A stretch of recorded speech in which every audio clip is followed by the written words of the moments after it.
Welcome back to commerce fellow classes. तो आज को ये जो वीडियो है वो बहुत ज़्यादा हाई डिमांडिंग वीडियोस है। मुझे बहुत सारे मैसेज आ रहे थे कि मैम प्लीज़ ये वीडियो हमारे लिए बनाइए। तो ये रहा आपके डिमांड पे ये वीडियो हाजिर है। तो आज का ये जो वीडियो है वो मेरे बारे में है कि मैंने अपना यूजीसी नेट एग्ज़ाम अपने फर्स्ट अटेम्प्ट में एमकॉम सेमेस्टर 3 में कैसे क्लियर किया था विदाउट एनी पेड बैचेस। जी हाँ, मैंने 1 रुपये भी जो है किसी भी पेड बैचेस में नहीं लगाए थे। तो उसी के बारे में आज मैं आपको डिस्कस करने वाली हूँ। ये वीडियो उन लोगों के लिए तो बहुत ज़्यादा बेनिफिशियल है कि जो अफोर्ड नहीं कर सकते हैं पेड बैचेस या फिर नहीं करना चाहते हैं किसी भी रीज़न की वजह से। ठीक है, तो आज का जो टॉपिक है वो पेपर 1 के बारे में है। पेपर 1 का स्मार्ट स्ट्रेटजीज मैं आपको बताने वाली हूँ। मोस्ट इंपॉर्टेंट रिपीटेड क्वेश्चंस बताने वाली हूँ जिसे मैंने खुद PYQ से एनालिसिस करके शॉर्टलिस्टेड किया है। पूरे यूनिट 10 का एक एक करके सारा मैं आपको बताने वाली हूँ। कौन से वीडियोस आपको देखना है, कौन कौन सा रिपीटेड टॉपिक बहुत ज़्यादा इंपॉर्टेंट है। ठीक है, और इसी चैनल पे मैं पेपर 2 का कॉमर्स की तैयारी करवाती हूँ जो बिल्कुल फ्री ऑफ कॉस्ट है मेरे सारे स्टूडेंट्स के लिए। तो ऐसा नहीं है कि इन फ्यूचर जाकर के मैं कोई पेड बैचेस लॉन्च कर दूंगी, जी नहीं। ये कल भी फ्री था, ये आज भी फ्री है और ये इन फ्यूचर भी फ्री रहेगा। तो आप जाकर के वो वीडियो ज़रूर विजिट कर सकते हैं। और अगर आपको मेरा पेपर 2 का भी स्ट्रैटेजीज चाहिए कि कौन कौन सा वीडियोस मैंने प्रेफर किया था पेपर 2 के लिए, कौन कौन टीचर से मैंने पढ़ा था, कौन कौन सा बुक्स मैंने यूज़ किया था, तो उसे भी आप मुझे मैसेज कर सकते हैं मेरे इंस्टा में। तो चलिए आज हम स्टार्ट करते हैं पेपर 1 के बारे में। ठीक है, बुक नेम कि मैंने कौन कौन सा बुक लिया था। तो देखिए, मैंने 2 बुक लिया था। एक तो था KVS मदान का, ये बहुत फेमस बुक है, आप सब जान भी रहे होंगे KVS मदान का। But to be very honest मैंने इसे उतना नहीं पढ़ा क्योंकि उसमें बहुत ज़्यादा थ्योरी बेस्ड में दिया हुआ है और मुझे ज़्यादा थ्योरी बेस्ड पढ़ना ज़्यादा इंटरेस्टिंग लगता नहीं है। तो मैंने एक और बुक लिया था जो कि था MCQs का। उनका ऑथर का नाम है अर्पिता कारवा। टू बी वेरी ऑनेस्ट बहुत ही ज़्यादा अच्छा बुक है ये, मतलब मेरे लिए बहुत बेनिफिशियल रहा है। इसमें ना 10 साल का जो है प्रीवियस ईयर क्वेश्चंस दिया हुआ है, उसका बहुत अच्छे से एक्सप्लेनेशन दिया हुआ है। इंपॉर्टेंट जो है क्वेश्चन जो वो भी क्लियरली दिया हुआ है कि आप कब कब कौन कौन से क्वेश्चन कहाँ से आए हुए हैं। तो आप इसे एक बार ज़रूर देख सकते हैं। मैं इसका जो लिंक है वो डिस्क्रिप्शन में डाल दूंगी, मैंने ऑनलाइन ही इसे परचेस किया था। अब चलिए बात करते हैं most important and repeated topic. ठीक है, देखिए यूजीसी नेट का जो सिलेबस है वो बहुत मतलब नैरो टाइप का दिया हुआ है, बहुत अच्छे से आपको खुल के उसमें बताया नहीं गया है ये कौन कौन सा टॉपिक है। अगर आप उसका सब्जेक्ट देखिएगा और प्रीवियस ईयर क्वेश्चंस उठाइएगा तो आपको पता चलेगा कि कितना ही ज़्यादा दोनों में डिफरेंस है। तो ठीक है, तो आपको जो पहली बात तो ये करनी है कि पहले अच्छे से प्रीवियस ईयर क्वेश्चंस एनालिसिस करना है। ठीक है, अगर आप सिर्फ और सिर्फ जो यूजीसी नेट का जो सिलेबस दिया हुआ है उसके भरोसे में बैठ जाएंगे तो आपका JRF तो छोड़िए, नेट होना भी बहुत मुश्किल हो जाएगा। ठीक है, इसीलिए आपको प्रीवियस ईयर जो क्वेश्चन है बहुत अच्छे से एनालिसिस करना है। उसी से आपको पता चलेगा कि कौन कौन से क्वेश्चन आए गए हैं, कौन कौन सा रिपीटेड हुए हैं। तो मेनली जो है पेपर 1 जो है आपको बहुत फोकस करना है इफ अगर आप JRF टारगेट कर रहे हैं तो, क्योंकि पेपर 1 आपका एक वेपन टाइप का है। ठीक है, पेपर 1 बहुत प्रेडिक्टेबल होता है, यानी कि आप उससे जान सकते हैं प्रीवियस ईयर एनालिसिस करके कि ऐसा ऐसा क्वेश्चन रिपीटेड होता है। लेकिन पेपर 2 जो है वो प्रेडिक्टेबल नहीं होता है, वो हर बार कुछ ना कुछ डिफरेंस ही दे देता है। तो चलिए हम देखते हैं यूनिट 1 का टीचिंग एप्टीट्यूड का भी। ठीक है, तो क्या है इसमें methods and levels of teaching, ये सब जो टॉप 11 जो है सीरीज में आपको ईच एंड एवरी सीरीज को अच्छे से देखना। ये सारा वीडियोस आपको मिल जाएगा कुमार भरत सर के प्लेलिस्ट में। One of the best teacher है ये पेपर 1 के लिए। I mean, इनसे अच्छा मैंने यूट्यूब में आज अभी तक तो नहीं देखा है पढ़ाते हुए। जितना भी ये टू द पॉइंट पढ़ाते हैं और मेरे लिए तो एग्जाम में बहुत ज़्यादा बेनिफिशियल रहा है इनका पढ़ाया हुआ। ठीक है, तो आपको सबसे पहले देखना है methods of teaching, levels of teaching. Levels of teaching में कौन कौन से आते हैं, जो मेमोरी लेवल होता है, अंडरस्टैंडिंग लेवल, रिफ्लेक्टिव लेवल, ये सब आपको पढ़ना है। Bloom taxonomy, cognitive development theory, जो कॉग्निटिव डेवलपमेंट थ्योरी में आ जाता है आपका साइकोमोटर डोमेन, अफेक्टिव डोमेन, ये सब जो आता है। फिर इवैल्यूएशन टेक्निक में आपका जो फॉर्मेटिव समेटिव जो असेसमेंट होता है उस सब के बेसिस में है। फिर SRL and transfer of learning, teaching software जो ऑनलाइन सॉफ्टवेयर्स होते हैं उनके बारे में है। फिर न्यू स्वयं प्रभा, तो देखिए इस बार बहुत ज़्यादा हाइप बनाया गया था कि न्यू स्वयं प्रभा आएगा आएगा। बहुत सारे टीचर्स ने जो है न्यू स्वयं प्रभा का वीडियोज भी बनाया था। लेकिन इस बार जो है जो दिसंबर 2025 का यूजीसी नेट एग्जाम में एक भी क्वेश्चन न्यू स्वयं प्रभा से या फिर पुराने स्वयं प्रभा से भी नहीं देखा गया है। लेकिन आपका नेक्स्ट जून का जो 2026 में होगा तो उसके लिए इंपॉर्टेंट है, उसमें आ सकता है। तो आपको अपडेटेड वाला स्वयं प्रभा पढ़ना है। फिर आता है हायर एजुकेशन टेक्नोलॉजी, इसमें वो आ जाता है जो आपका शोध गंगा, शोध सिद्धू जो स्टेप का है, तो वो आपको पढ़ना है।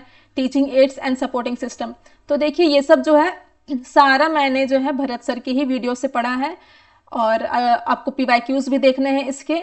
पहले एक काम करिएगा, आप सारा पहले वीडियो देखिएगा, वीडियो देखते देखते बिल्कुल शॉर्ट में नोट्स बनाना है। नोट्स बिल्कुल भी लेंदी नहीं बनाना, आपको वो गलती नहीं करना। मैंने क्या किया था कि मेरे नोट्स जो थे थोड़े से लेंदी हो गए थे, जो कि लास्ट मोमेंट में मेरे लिए रिविजन करने में मुश्किल हो रहे थे।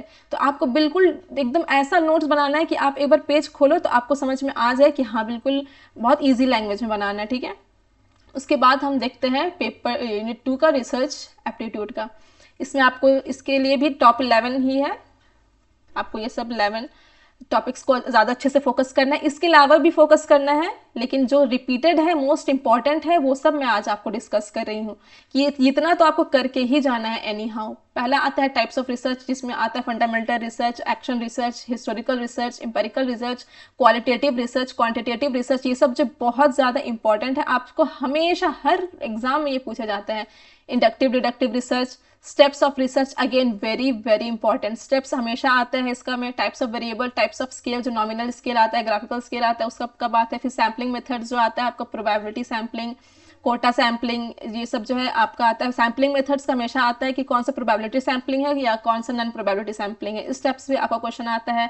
डेटा कलेक्शन मेथड्स है, फिर स्टैटिकल मेजर्स है। तो ये जो स्टैटिकल मेजर्स है, ये मैंने कुमार भरत के सर के जो है यूट्यूब चैनल पे नहीं दी गया है, तो आप जो है इसे रचना मैम करके एक टीचर है, वो भी बहुत अच्छी टीचर है, वो rediscover UGC net, rediscover UGC net करके उनका यूट्यूब चैनल है। बहुत ही ज़्यादा अच्छी टीचर है ये भी, और उन्हीं के से मैंने स्टैटिस्टिकल मेजर्स पढ़ा था, तो वो भी पढ़ाती है ये पेपर 1 के लिए, तो आप उनके भी वीडियोस देख सकते हैं। फिर hypothesis and it's testing and types, फिर टाइप्स ऑफ एरर जो टाइप 1 टाइप 2 आता है, रिसर्च एथिक्स। फिर इसमें एक और आता है एक एपीए एमएलए करके, वो टॉपिक मैं लिखना भूल गई हूँ।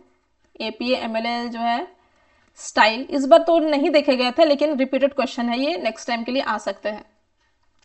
तो ये हो गया हमारे यूनिट 2।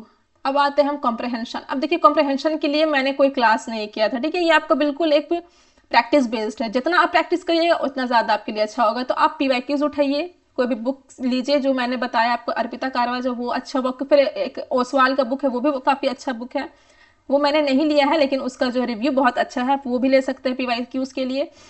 तो उससे आप अपना जो है कंप्रहेंशन जो प्रैक्टिस करिए, कम से कम जब एग्ज़ाम आने वाला है उससे एक मंथ पहले तो आपको प्रैक्टिस करना ही है। हर दिन एक एक सेट आपको कंप्रहेंशन का लगाना है, और एक सेट आपको जो है डीआई का लगाना है। कंप्रहेंशन और डीआई जो एक ऐसा आपका मतलब स्ट्रांग होना चाहिए कि इससे 10 क्वेश्चन तो एकदम कंपलसरी है आ रहे हैं, तो आपको ये 10 क्वेश्चन किसी भी हाल में नहीं छोड़ना है, ठीक है। तो अब हम बात करते हैं यूनिट 4 का, अपना कम्युनिकेशन। देखिए कम्युनिकेशन जो है तो काफ़ी इजी टॉपिक देखा जाए, और एक तरह से ये थोड़ा लेंदी भी है। लेंदी किस सेंस में मैं कह रही हूँ, क्योंकि इसमें बहुत ज़्यादा अनप्रेडिक्टेबल क्वेश्चन भी पूछ लेते हैं। जैसे इसमें मूवीज़ के बारे में पूछे थे, ये कौन सा पहला मूवीज़ आया था, फिर कौन सा फिल्म सिटी है, कि कौन सा फिल्म सिटी कहाँ सिचुएटेड है, कौन से सिटी में है, आपका फिल्म सिटी का जो है इंडस्ट्री का नाम बता देगा, फिर कौन से सिटी में स्टैब्लिश है वो पूछेगा। तो ये सब बहुत अनप्रेडिक्टेबल है, तो आपको इसमें ज़्यादा फोकस नहीं करना है, क्योंकि हर साल जो है चेंज होता रहता है, किसी साल पूछता है, किसी साल नहीं पूछता है। तो आपको उस चीज़ पे फोकस करना है जो हर साल पूछता है और बहुत रिलेवेंट पूछते हैं, ठीक है। तो आप इसमें आता है सबसे पहले टाइप्स ऑफ कम्युनिकेशन, फिर आता है levels of communication, models of communication, barriers of communication. Barriers of communication वही नॉइज बैरियर आ गया, टेक्नोलॉजिकल बैरियर आ गया, सोशल बैरियर आ गया, कल्चरल बैरियर्स आ गया, ये सब जो है बैरियर्स में आता है। फिर मॉडल ऑफ कम्युनिकेशन में आता है आपका एक linear model, transactional model of communication, Meta communication, ये सब आपको पढ़ना होता है। लेवल ऑफ कम्युनिकेशन पढ़ना होता है। टाइप्स ऑफ कम्युनिकेशन में आपका आ जाता है जाकर के verbal communication, non verbal communication, उसमें आपका आता है प्रॉक्सिमिक्स। तो आपको ये सब जो है काइनेक्स, हैप्टिक्स, ये सब अब जो आपको है एक बार भरत सर के यूट्यूब चैनल में मिल जाएगा, और आपको अगेन पीवाईक्यूज भी लगाने हैं। तो ये हो गया आपका यूनिट 4। अब आता है मैथमेटिक्स एंड रीजनिंग। देखिए रीजनिंग तो काफ़ी इजी आता है यहाँ पे, और बहुत लोगों को मैथ्स से डर होता है, मुझे भी, उनमें से मैं सबसे पहले हूँ। मुझे तो बहुत ही ज़्यादा डर लगता है मैथ्स से। मैथ्स के लिए मैं तो एक बार इसलिए सोचती थी कि लगता है मैथ्स मुझे छोड़ना ही पड़ेगा, लेकिन आपको यह गलती बिल्कुल भी नहीं करनी है। बहुत ही ज़्यादा बेसिक्स मैथ्स पूछे जाते हैं, और आपको मैं यूट्यूब में बताऊं तो कोई भी मतलब यूजीसी नेट का जो प्रिपरेशन करवाते हैं ना, वो मैथ्स उतना ज़्यादा अच्छे से आपको नहीं पढ़ा पाएंगे, बिल्कुल बेसिक से, ठीक है। तो आपको जो है क्या करना है, मैथ्स के लिए, मैथ्स में यही जो 7 टॉपिक्स है यही पूछे जाते हैं, इससे बाहर आपको नहीं पूछा जाता है। यही 7 को आपको एकदम बिल्कुल स्ट्रांग करना है और ज़्यादा हाई लेवल तक भी आपको नहीं जाना है, बिल्कुल बेसिक्स आपको क्लियर करना है। तो जो बैंकिंग के जो प्रिपरेशन करवाते हैं, तो मैं जो तैयारी की थी जिससे वो है नवीन सर। वो मतलब बहुत ही ज़्यादा अच्छे सर है, ये बहुत बेसिक से आपको एडवांस तक लेके जाएंगे, लेकिन आपको एडवांस तक जाना नहीं है, जहाँ तक आपको ज़रूरत है वहां तक ही आपको रखना है। इससे आपको कैसे पता चलेगा कि कहाँ तक आपको जरूरत है, पीवाईक्यूज से। तो आपको पीवाईक्यूज एनालिसिस करिए, देखिए कि कहाँ तक किस लेवल तक के क्वेश्चंस पूछे गए हैं, किस टाइप के रिपीटेड क्वेश्चंस पूछे गए हैं, बस आपको वहीं तक उसको पढ़ना है। फिर आता है मैथमेटिक्स रीजनिंग। इसके लिए पर्सनली मैंने कोई भी वीडियोस नहीं देखी, क्योंकि मैंने इसका पीवाईक्यूज देखा, ठीक है, ब्लड रिलेशन का कोडिंग एंड डिकोडिंग है, ये सब मतलब कॉमन सेंस वाले हैं कि अगर आप थोड़ा सा इस पर ध्यान दीजिएगा तो ऑटोमेटिक आपका बन जाएगा, ठीक है। लेकिन डायरेक्शन और कैलेंडर्स जो है आपको थोड़ा सा पढ़ना पड़ेगा इसके बारे में। अगेन इसके लिए आप जो बैंकिंग की तैयारी करवाते हैं उनका ही वीडियोस देखिए, ठीक है, तो वो आपके लिए बेनिफिशियल रहेगा। तो आई होप ये भी आपको बहुत अच्छे से क्लियर है। अब आता है logical reasoning. Again logical reasoning भी इसमें ज़्यादा लेंदी कुछ रहता नहीं है, अगेन रिपीटेड टॉपिक्स रहते हैं इसमें बहुत ज़्यादा। इस बार जो है फॉर्मल फैलिसी से बहुत ज़्यादा क्वेश्चन आए थे। तो देखिए इसमें कौन कौन से क्वेश्चन आते हैं, statement and argument, square of oppositions, बहुत इंपॉर्टेंट है ये स्क्वायर ऑफ अपोजिशंस, ठीक है, और बहुत ईजी भी है। फिर आता है logical fallacies, Venn diagram, Indian logic. Indian logic मेरे लिए बहुत ज़्यादा टफ था, क्योंकि मुझे कुछ समझ ही नहीं आता था कि इसमें बोलना क्या जा रहा है, हेत्वाभाषा, प्रमाणाज और क्या क्या था। तो मैंने क्या किया था ना कि सिर्फ अपने पीवाईक्यूज जो थे उसी में से जो था एग्जाम्पल्स, बेसिकली इसमें एग्जाम्पल्स पूछे जाते हैं, रट लिया था मैंने एग्जाम्पल्स, ठीक है। एग्जाम्पल्स आपको भी यही करने कि आपको एग्जाम्पल्स देखने कि किस किस टाइप के एग्जाम्पल आ रहे हैं, वही सब रिपीटेड रहते हैं, इसमें बहुत ज़्यादा कुछ चेंजेस नहीं करना होता है, ठीक है। तो आपको किसी एक का भी वीडियोस अगर देख ले, अगर आप भरत सर का ही वीडियो देखना चाहते हैं उनका ही वीडियो देख ले, और उसके बाद पीवाईक्यूज लगाइए, उसके बाद आपको इंडियन लॉजिक बन जाएगा। बहुत ज़्यादा इसमें दिमाग लगाने वाली बात नहीं है, क्योंकि ये हमारे जो है कॉमन सेंस से भी वहाँ नहीं बनेगी। अगर आपको नहीं आ रहा है तो वहाँ पे जो है आप अगर आप दिमाग लगाइए तो भी नहीं बन पाएगा, क्योंकि ये नॉर्मल लैंग्वेज में रहता नहीं है, ठीक है।